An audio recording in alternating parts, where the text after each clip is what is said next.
Okay. So it's been a little slow for this update, and the reason is the black dude there, who's a 4.5-month-old rescue dog. So Bear, hey, guide to which pieces go where for people who have trouble figuring it out, and that was me. So starting underneath, tunnel, and it's going to finish. It's going to go inside on most kits, I think, and then it underlaps right in the corners. And then as we get under here, boot cowl extension.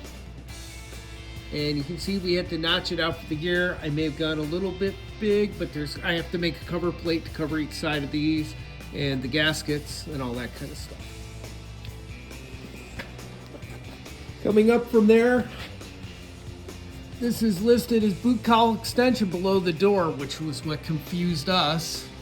And let's see if I can get far enough back from it. It says boot cowl extension below the door, the blue thing there. Except well, technically it's below the door, but it's below the door in front, and that goes from there, and it will eventually run to the flange on the, there we go, the flange on the tunnel. Then you get the boot cowl side, it's explanatory enough, and that wraps around. And although I have it on top, and then you've got the top with the things, and then you have similar parts on the other side.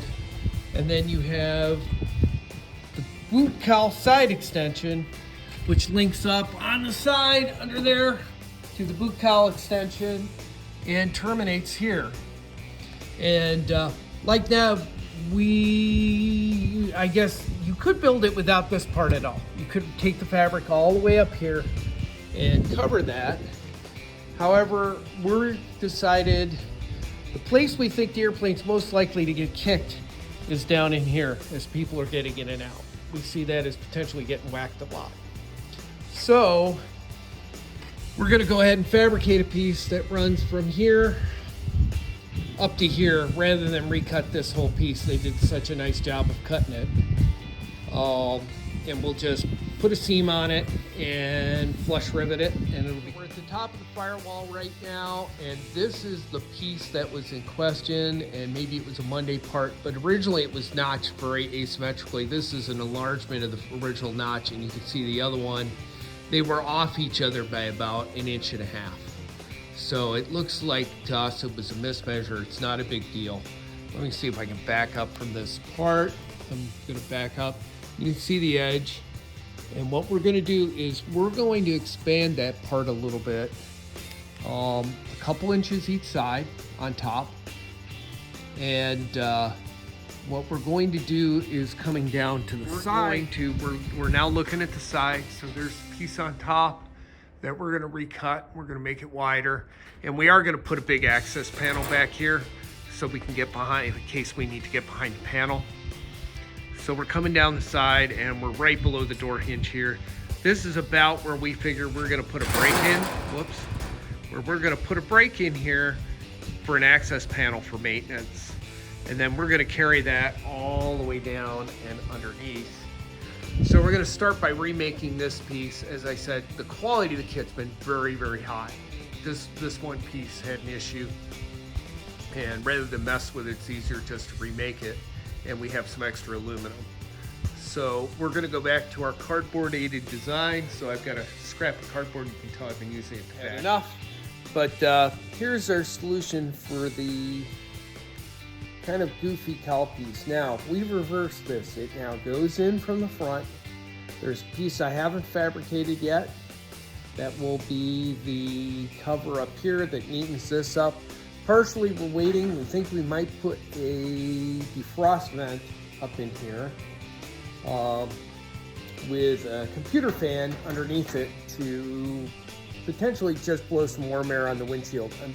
I haven't decided yet what the odds are, but we do fly in the winter. It's cold up here and damp, and so frosted windshield is always a possibility. And I am planning on this plane having much better heat than what I'm used to, but whether it's good enough to fend off the frost, I don't know. And then we bead rolled the edge, and we've now got, if you look, a cover. So that's the access panel, one of them, to the back of the avionics. I have no idea what the odds are of me needing that panel. But if you look from under here, hopefully you can see it. We got it in focus, maybe. There we go, up through there.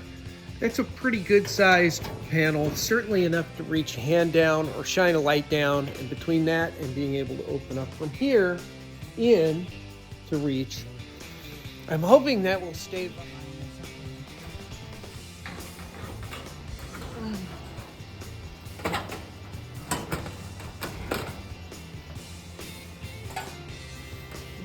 It's getting there. So little. Yeah, I got a little bit in there. Yeah. But that definitely, now look at it sitting. Yeah. So before it was sitting with a big pucker in it. Right. Now it's getting flat. Yep. Okay.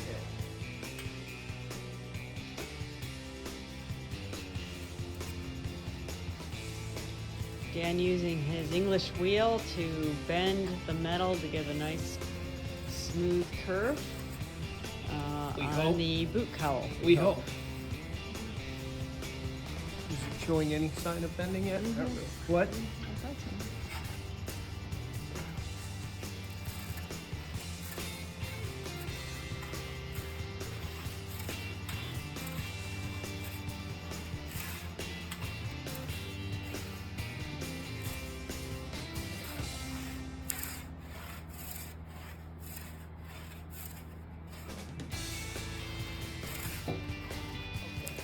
So, I didn't take a picture of this before. We had a huge bow here where these two panels are going to join, and I couldn't quite get it to work the way I wanted it to, and so we put it under the English wheel. I'm still not sure I'm quite lined up inside. I think we're on our little flange there. I chose to put not a full 90, but a 45-degree flange up under there. And so the question now being asked is, how do I know what I'm doing? The answer is, I don't. Oh! Best educated guess at it. Do you want some clamps to clamp down that now, Dan? Okay, so today's work is we decided we really should back some of the aluminum that came on the frame with primer and just corrosion resistance. And so I'm going to show you what we did and tell you why you should not do it this way. So here we are. What we're looking at is all these pieces that make up door frames, and you can see we're going back on. And the reason we pulled them is we wanted to be able to kind of get behind them and get, let's see if we can get it in focus there. Get behind them and get some corrosion protection. We're not near salt water or anything. I'm not horribly worried, but I felt it should be done. And what we chose to do is we put these in with flush rivets. And I'm going to tell you right now, don't do that. A lot of people using countersunk stainless rivets, and those will work fine, easier, and there are a whole bunch of places back up in here where you can't even see it up in there. There's a rivet back in there, and bucking those is an absolute nightmare. So what I'm going to tell you is go ahead and put them in with flush rivets. The other thing is, if I had this whole thing to do over, the very first thing I would have done before I assembled anything else on the frame, maybe beyond putting the gear in, is I would have taken every one of those pieces off that form door frames and formers, and I would have just rattle canned the back and the front, and then or prime them with however you want to prime them. It's fine. Prime them and then put them in. And just put them in with the small countersunk rivets. Don't do what I did. We're getting it done. I have a bunch of bucking bars from my other project up there on the ceiling that I had made that are kind of custom, get into weird corner kind of bars, but a total pain in the keister and totally, in hindsight, probably not necessary. The only place where I'm certainly glad we did it is so these are all sitting flush. There's one screw in here holding an idle clamp that is securing, I don't even know if you can see it up there, securing, there's a fuel line running up underneath there. Whoop, see my finger? Okay, and so I'm glad to have those there, and we'll do these up front. My goal was to kind of keep them hidden on the door frame where they weren't going to be wrapped in fabric. And since we're ending our fabric back there on that doorpost, anyway.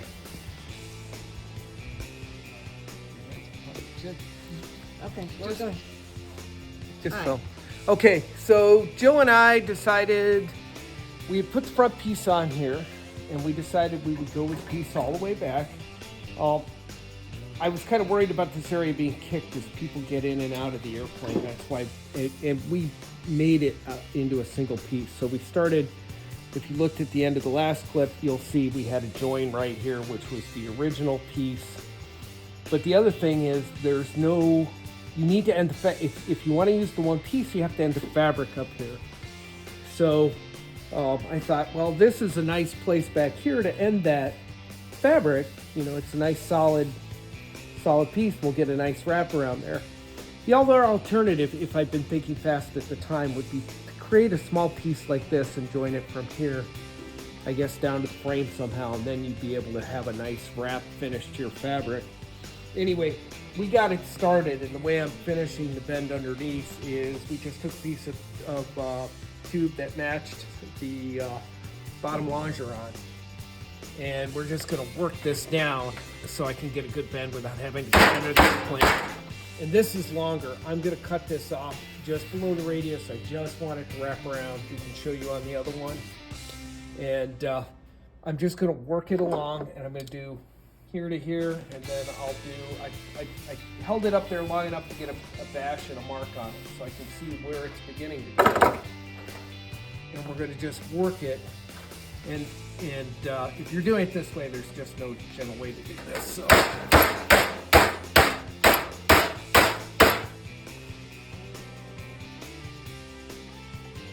along a little bit.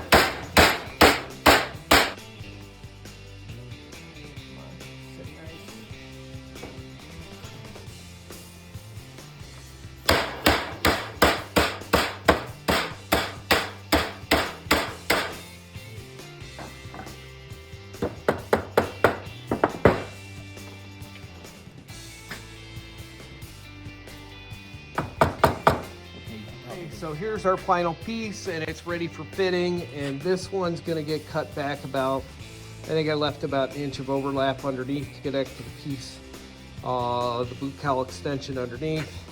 This is going to get cut just below the radius. Oh, losing my finger there. And just to give you an idea of what that looks like, it's cut.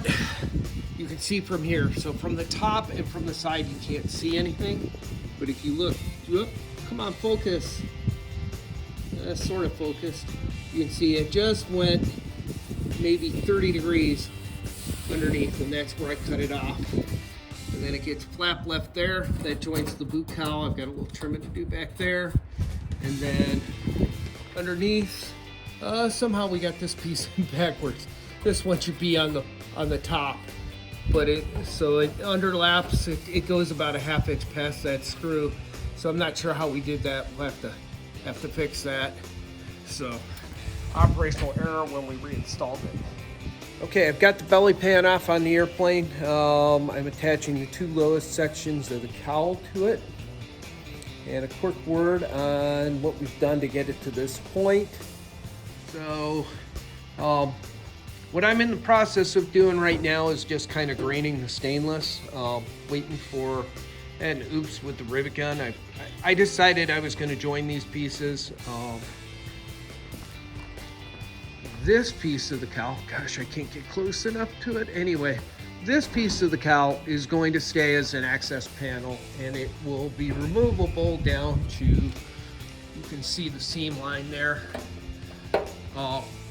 Where I've rolled an underlap, and I'm hoping this will give me good access to the avionic, or where the avionics I believe will be. So you can see on this side we still got half open, and we should be able to come from below here and just kind of reach up into stuff, as well as service our brakes. I don't reckon it's going to come off very often, And what that means is, going back to the done side of the cowl, everything from, you still see it? From here underneath will just come off as one unit. So I can't say this didn't go without a couple of mess ups. This has been an unusually trying after getting the pieces fit pretty quickly because I was stupid and misdrilled some holes. So I made a decision. This seam is just getting riveted, and it'll just make this a unit. With the cowl, I don't know if you can see down in this corner, there was kind of, I can't say a misform because the piece is very difficult to form. But this had a ledge here, right where you need it all to come together flush. And the way I cured that was to take the English wheel on the bottom half of this and run it through in this direction. And my English wheel right now, I have a fairly flat bottom die on here. This rubber die is so that most of the bending on the English wheel, normally when you run through an English wheel, you'd have a curve this way and over the top. Hopefully you guys can see that, over the top. This helps keep it more in one plane. And it acts more like a roller. And you could do this with a roller. You could do this without a roller as well. But I've used the English wheel places like, if you look at the front of the cowl where it really begins to roll, and up here where it really began to roll and curve. Did I need to? I don't know. I think I got a better fit on the cowl by doing it. I'm learning to use the tool, and that's part of it. I also used it extensively. You can see these pieces are nicely curved to match, or these pieces came out really well. And again, they were done in the English wheel, okay? But anyway, I was trying to figure out what to do with what was a 1/4 inch hump here. And what I did is I put it through the English wheel to kind of roll it flat. It also gave it a little curve this way to match where it goes into, man, hopefully I'm not gonna make anybody motion sick, into the extension down there, okay? And so it helped match that shape without me just yanking it in with screws, and gave it a better fit. This is an accident with the rivet gun. I was stupid for a moment. Whoop. This is a blemish from a rivet gun. I've kind of teased it back out with a dolly and a hammer or a piece of wood actually to slap it. And I had just a couple little divots where it skated because I was foolish. And then the last touch for this piece, this will all get primed. This is the stainless down here, and I don't really want to paint it. It's going to see some serious heat, nor do I want to leave it, well, looking with the mill finish. This is the mill finish cleaned and a little Scotch-Brite. And so a quick finishing trick is to take a Scotch-Brite on the end of a rotary tool of some kind. You could do it in a drill press and just go down in a series of dots. And some people get really specific and they line it up in a press and move half a circle at a time. Not being that specific with this. So I'm gonna finish this up. I'll give you a quick look at what it looks like. Maybe you wanna do it, maybe not. You could put something like an engine enamel, I imagine, on it. But my understanding is it gets quite hot down there from the exhaust potentially. So this is a quick way of dressing it up a little bit without well, too much work or expense, and makes it look just a little neater. So we'll be back in a minute.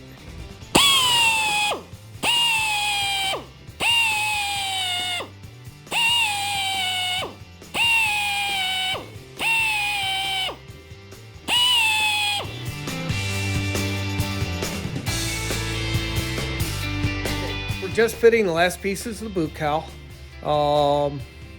They're in pretty good shape. And the top one has been run through. Let's see if we can do this from behind. So this one is ready. I need just a little cleanup along this edge. I left it intentionally at about a 1/16 of an inch long so I'd have some adjustment room. And it's already been run through the English wheel. So To make this tighter curve up here, we find it's easier if we wheel it, and it helps with the curve back there so it sits nice. And I've just finished fitting this piece, which is going to be my panel. So this piece was scratch built, and that'll be my access panel. And coming around underneath, let's see if I can do this upside down. Okay. You can see this is kind of bulging. I'm really having to force it up here. So what I'm going to do is I'm going to take this back off. I'm going to throw it on the English wheel, and I'm going to run that wheel just along the section where we have kind of a lot of bend, and that'll get it to lay down. Whoop, if we got it. Can't tell with all the reflection. Yeah, my hand in there. Whoop, not quite low enough. So we're going to do this bottom section. So if you're looking at it from the front and you're looking at the curve, can I get back far enough from it? We're going to English wheel it, especially along this low section. Okay, I've now run the part through a low crown die, and even though I don't have a clip down here anymore, you can see it's starting to come in, and the same is true down here. I had a clip to get it anywhere near this. It would just spring out, and so I was running a fairly low crown die through this section of the thing. The lines were kind of to remind me where the major bend started. And it almost is sitting right in this bottom panel now. So we have an offset seam where these two join. I still need to cut this back. I left it about 1/8 of an inch long. The whole panel's still a little bit big all the way around, so I have room to adjust it. Same is true of this one. I haven't completely squared this off yet. Part of the reason is as we roll it, we're stretching it a little bit, and so some fits can get off. And I've tried to fit stuff pretty close. I don't know if you can see my hinge there and around the gear. So I've tried to keep those fits pretty close. So next thing will be to mark this. I may need to run it through. It looks like I could use just a little bit more bend in here. And if you look, you can, well, you can't see the offset bend there. And then we'll even this up, and if you look, I don't know if you guys can see it. Oh, focus, there you go. You can see I have about a 30 thousandths offset right there, so it'll sit flush underneath. There are other ways to do this. So we've kind of set stuff up. We made a decision, like Nev, to make an access panel. So let's see if I can do this without getting my finger in the camera. So this will be a riveted line. This is countersunk screws. This panel's removable down here. And then if I come back over here, sorry dear, let me get behind you. Whoops. Okay. Yeah, you can hold that up. So my lovely assistant is holding it up. We took, I have a section of video, you should have already seen it. We finished this with Scotch-Brite pads on a drill just to give it a little texture and clean it up a bit. And we chose to rivet these little side panels. Whoop, there we go. These little side panels on. So when we go for inspection, this whole piece will drop off. Not drop off, we'll be able to take this off by removing the screws. And other people I think have done this, but that's how we did it. If we come back over here real quickly, let me see if I can show you up underneath. You can see where the nut plates are, and you can see where we added a flange to stiffen this joint. So you're looking up at this joint. And so I would definitely add a flange in there to stiffen it. Makes it easier to put the screws in and out. Whoops, got my hand in the camera again. Not gonna bother to reshoot it. And I didn't, but I would if I were gonna do it again. On that bottom piece over there, I chose not, I had the offset, and I chose not to add the, I had a couple of angles made up. I should have. So if you decide to do that, I had made up a couple little angles. go, I don't know if you can see this, there we go, to go on the back side behind that row of nut plates. And I should have done it. It's going to make getting the screws in and out a little harder than it has to be. So I would definitely do that. Anyway, we're going to put it back together and we'll show you what the whole thing looks like.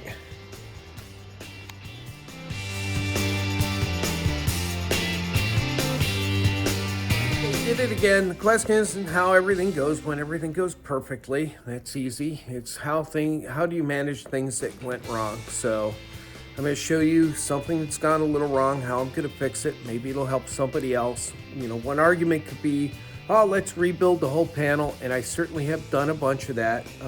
Number of panels I've made several times.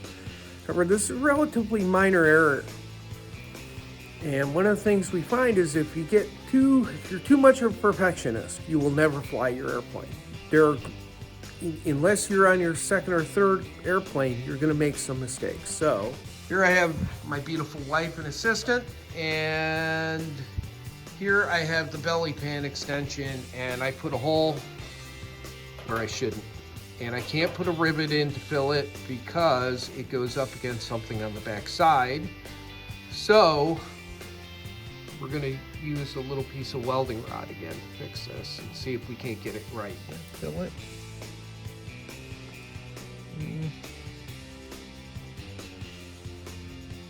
Oh, come on.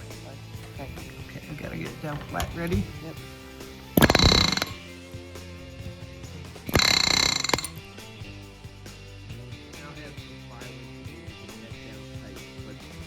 That will pretty much make that hole invisible. It's on the belly. So at the end, let's see if I can find it. There is all that's left of the hole that shouldn't be. So I hit it with a small, I talked about tools I really like. This is a Harbor Freight DA.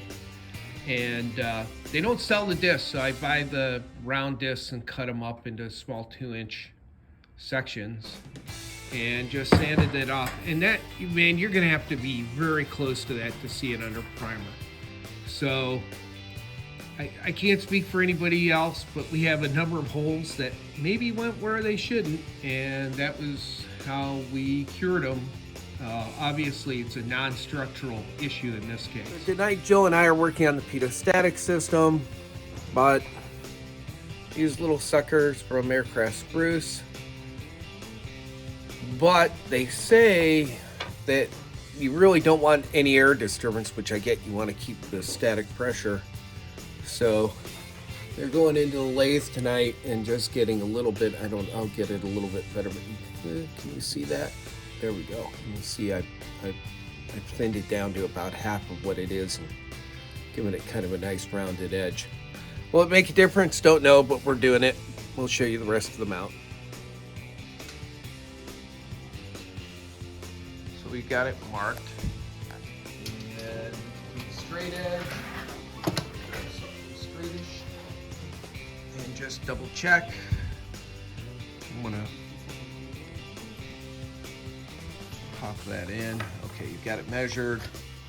And we're gonna bolt it through the stringer, and what we were looking for was the spot between, now that one, it's sticking out. It is. So these two stringers are not quite the same. So we're gonna need to adjust that piece. Or move both of them back a little bit to see maybe there's a better spot. Well, we can check the other one again. Yeah, it's definitely. Yeah, I think it has to do, it could be that this one is twisted a little bit. Yeah. That could be part of it. So you don't want Definitely. this sticking out, Right. and so people can see what I'm looking at.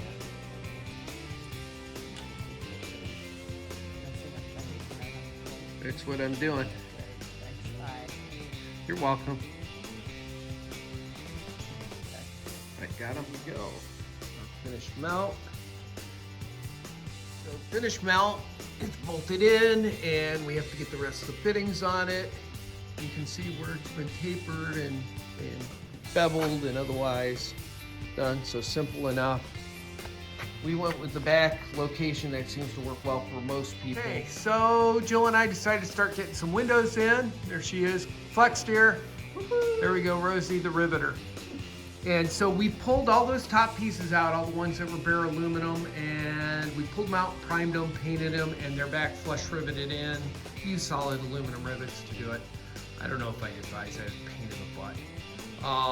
And we've got the first side of the skylight fitted. So, the question I have for you guys is, what are you using? They talk about not wanting that's plexi. So it's acrylic sheet. They talk about not wanting the plexi, using some kind of sealant to keep the plexi away from the aluminum, presumably so it doesn't run or cause a crack over time. So what are you guys using? My original thought was a very, very thin, what is it, DPM rubber, EDPM, something like that I can buy. That's about a 30-second thick, and put it in there. That would also act like a gasket, but I don't think I can get that on both sides. So let me know in the comments below. Okay, Jill and Dan again, working on the skylights, and so we're fitting the other one. We've already fitted the starboard side one. Easiest way we found to do this is 090 plexi that we're putting in. I didn't want to use polycarbonate because of the risk of fuel spill. And what we discovered, it's the easiest if we go in at the back first. And you got that little bend there. We'll talk about that in a minute.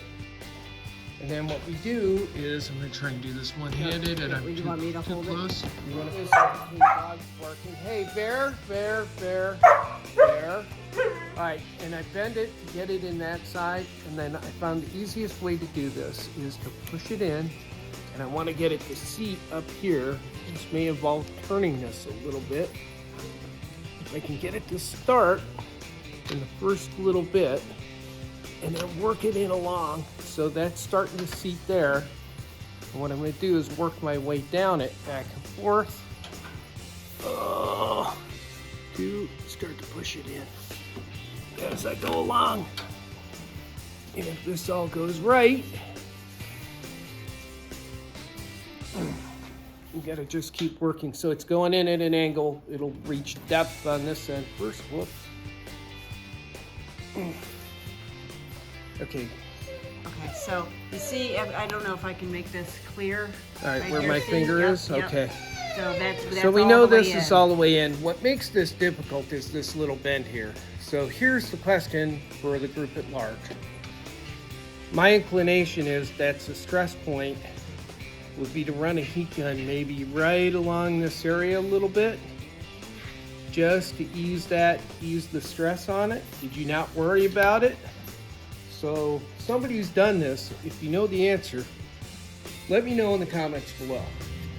So we've got this fitted. It's pretty flush along this edge, maybe a little more sanding. I don't think it's gonna matter because the wing doesn't come right up to it. So that's the area we're concerned about. I'm concerned about it cracking over time. And the plan is screws every 2-inch into 1/4-inch holes, I think they said. I assume that's for a number 6 screw, and put something soft around the edge like a piece of tubing or something as a bushing so it can flex. Let me know what you guys have had luck with. I'd appreciate it. I'm not ready to drill this right now, so we've got both of these fitted. So from Jill and I, that is enough for this episode, and we'll catch you in the next one.